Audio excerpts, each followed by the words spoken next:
is a surprising realization I had during that time, that it was a relief and a privilege to let go of the harsh judgments that instinctively ran through my mind about nearly every person I saw. I wanted to do a follow-up to my interaction with Jangles to explain how I think it's going so far and where I see it potentially going in the future. I disagree profoundly with Jangles' politics in regards to gender and probably a few other things, but I also see a lot of my own behaviour in the arguments and choices he is making around this debate. This is a weird dynamic because, as much as I might want to in certain situations, I feel it's not appropriate in my interactions with Jangles to adopt a pointedly antagonistic or uncaring approach towards him personally. I don't really care about his politics. There were times in our debates where I was letting things go just to keep the conversation moving along. I mean, both of us were caught a bit off guard. There was very little prep time for either of us. So I thought better to come across as much as I can in this situation as, at best, friendly and mistaken, than to clearly be an arsehole who knows they are right about everything. Being an arsehole who knows they are right about everything, it's very important that I don't come across as one. Inviting him? I thought it would look petty and vindictive not to, and as a petty and vindictive individual, I have to take extra care not to appear petty or vindictive. Obviously, my control over this perception is limited, but I thought it was useful to consider it in this context. I also know that I fucked up during the debate in several places. There were times when I wasn't as sharp on certain things as I could have been. There were also a few times where I vagued out mid-sentence, which also cost me. However, at this point, I wasn't expecting or looking for an intense, decisive debate. I was more or less just getting accustomed to talking to someone I don't know on a live stream without shitting myself. Recently, I was talking to someone about how Jangles' fan base had responded to our debate. She said they don't see it as changing their mind, they see it as becoming a fundamentally different person. As in, becoming a gender apostate. I feel like I had sensed this subconsciously already and felt it on an unspoken level, but by putting it in these terms, I suddenly felt like the way to resolve the issue to some extent might be very different to the approach that I had been taking.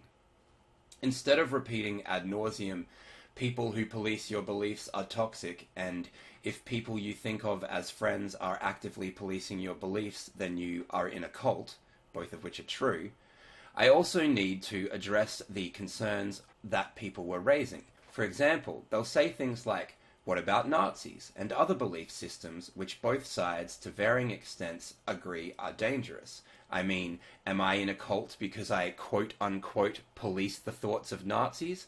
That's stupid. I love my human rights cult. Go die, old man. So, instead of only or primarily highlighting the problems with their way of thinking, I think it might also be of use to explore how I believe I went from gender theist supporter to gender heretic, while still maintaining the principles of the humanity, rights, and values of all people, including those with trans identities. At the same time, I would also be looking to get them to question their current notions of good people and bad people. Obviously, this wouldn't force anyone to change their minds, but I feel like this is the type of information that someone who is on the edge of leaving gender theism could really find beneficial.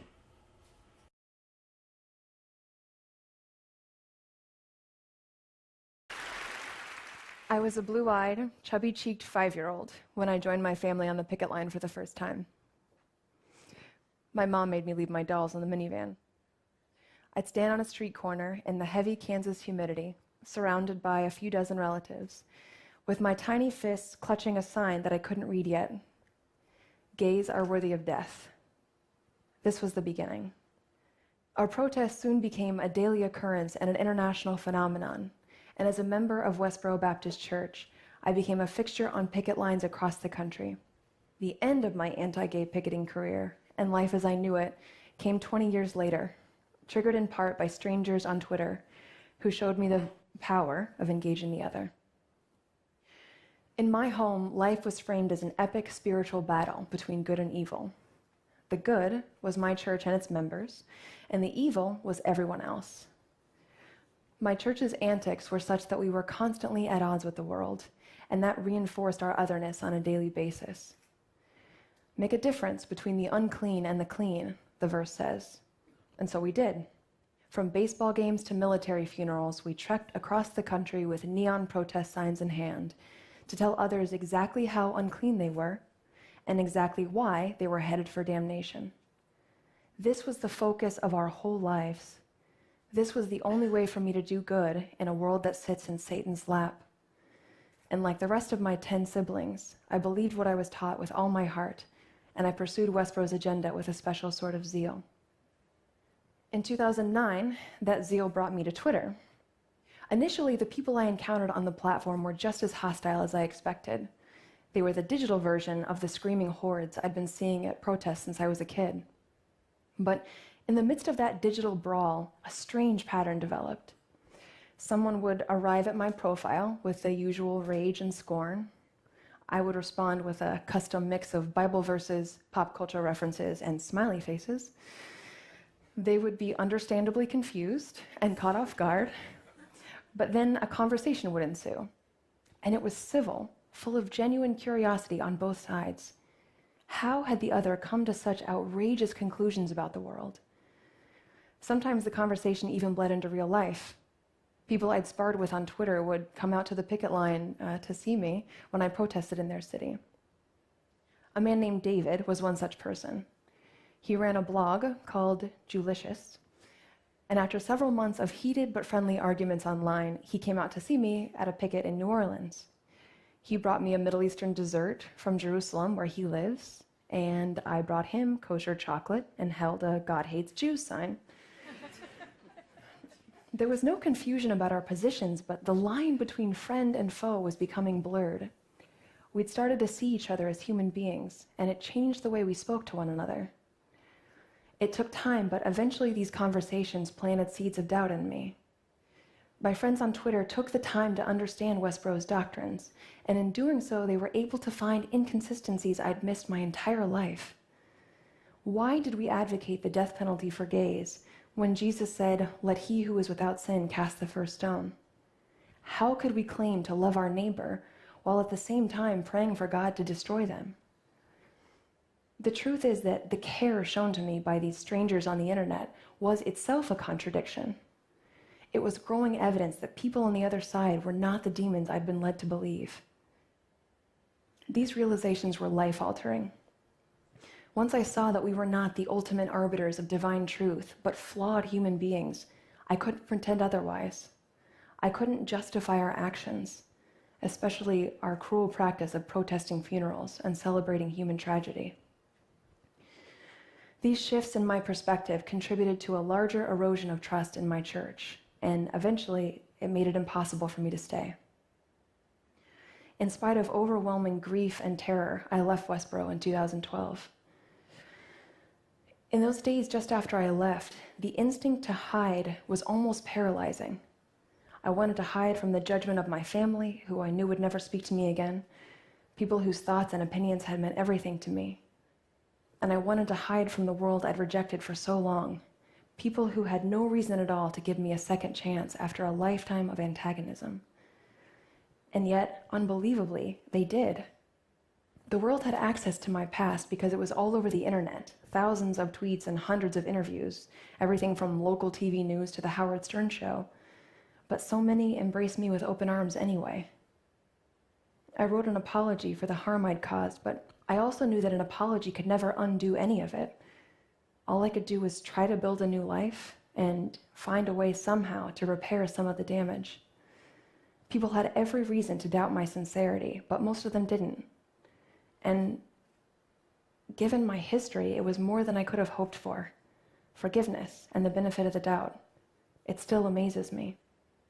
I spent my first year away from home, adrift with my younger sister, who had chosen to leave with me. We walked into an abyss, but we were shocked to find light and a way forward in the same communities we targeted for so long. David, my Jewlicious friend from Twitter, invited us to spend time among a Jewish community in Los Angeles. We slept on couches in the home of a Hasidic rabbi and his wife and their 4 kids.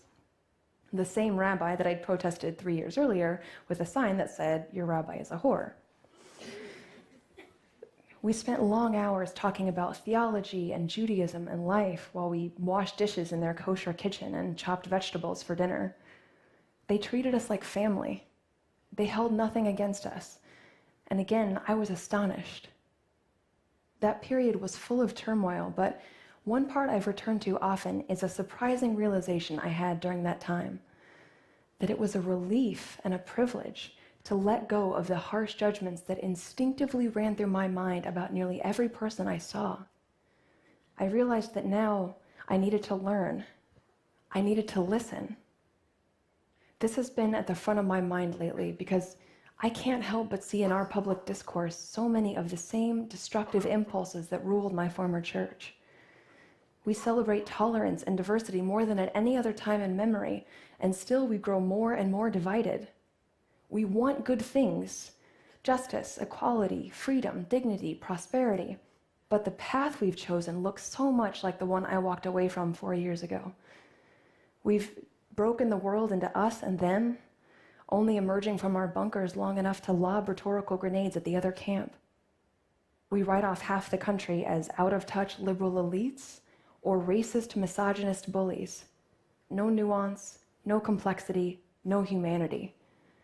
Even when someone does call for empathy and understanding for the other side, the conversation nearly always devolves into a debate about who deserves more empathy.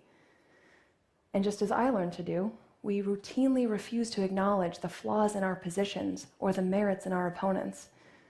Compromise is anathema. We even target people on our own side when they dare to question the party line. This path has brought us cruel sniping, deepening polarization, and even outbreaks of violence.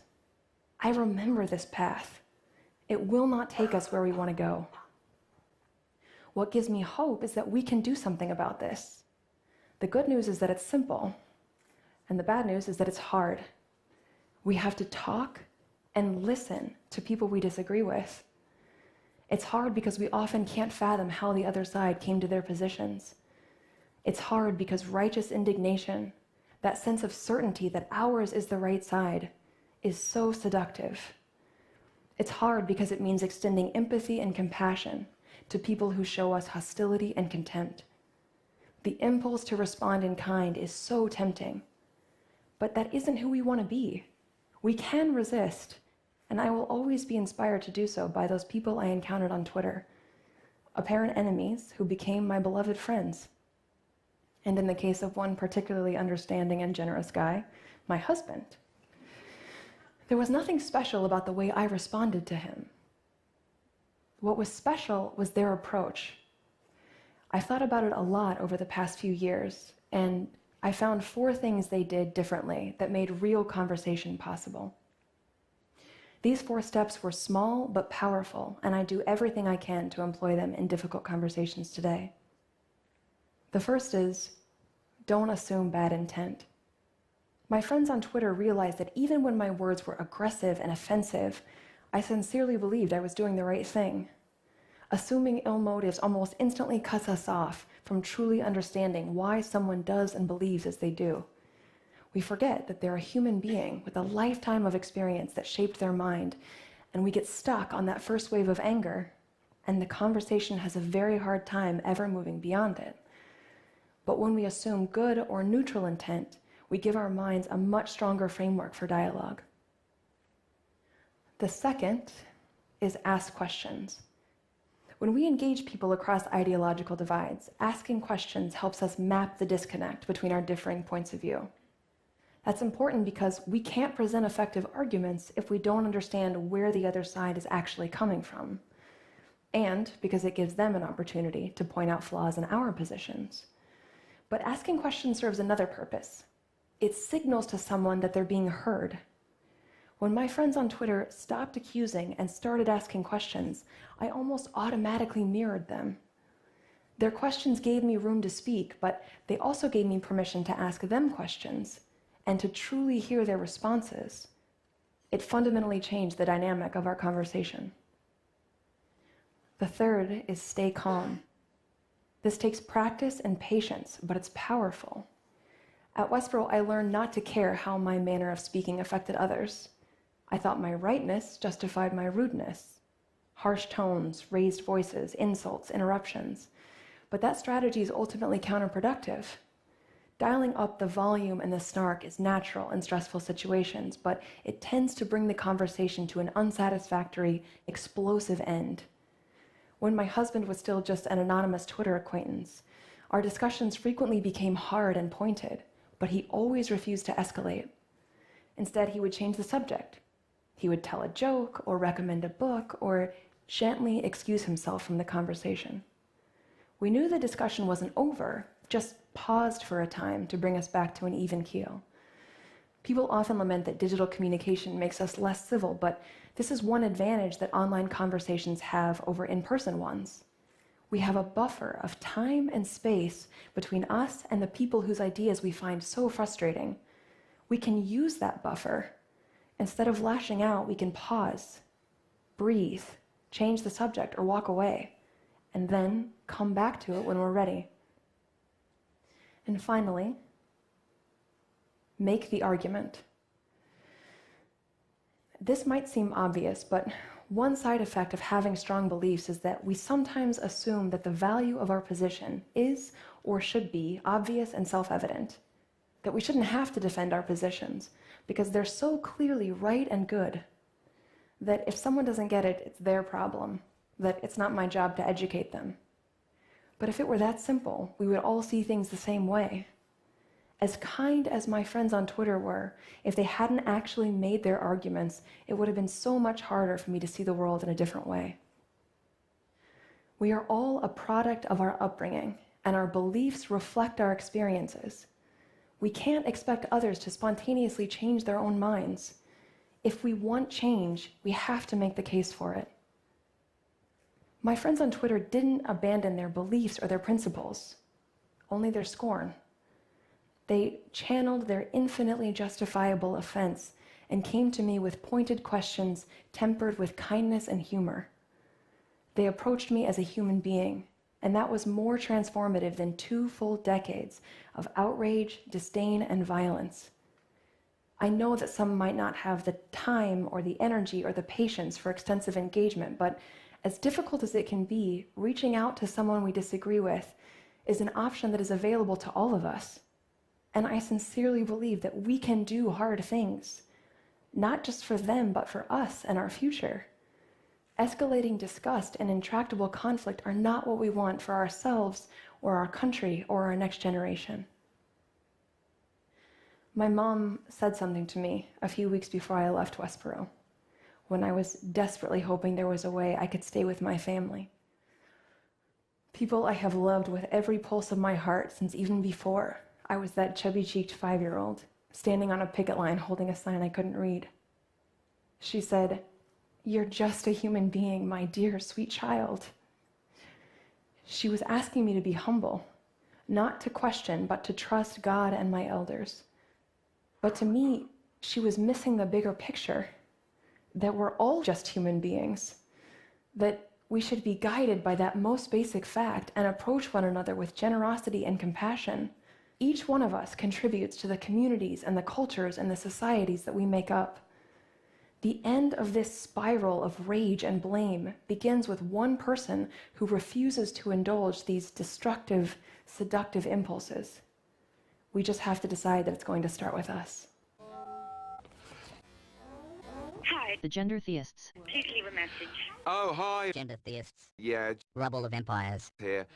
Just to say, me and Jangle Science Lad. Mike are partying hard this Saturday. I've invited everyone else, and then I thought of you. So, there's going to be some cats from the music biz, a few cats from film and new media. A whole crowd of cool cats and crazy chicks. Chicks with dicks, chicks without dicks, guys with dicks. Maybe see you up here, maybe not. Bye-bye, bye, bye-bye, bye. Yeah. Am I really going to take his advice?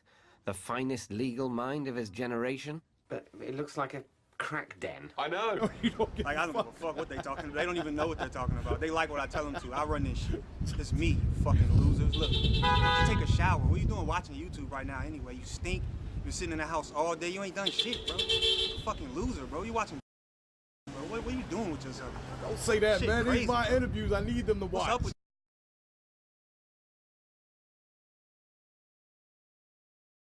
Sign and recline. That's my motto.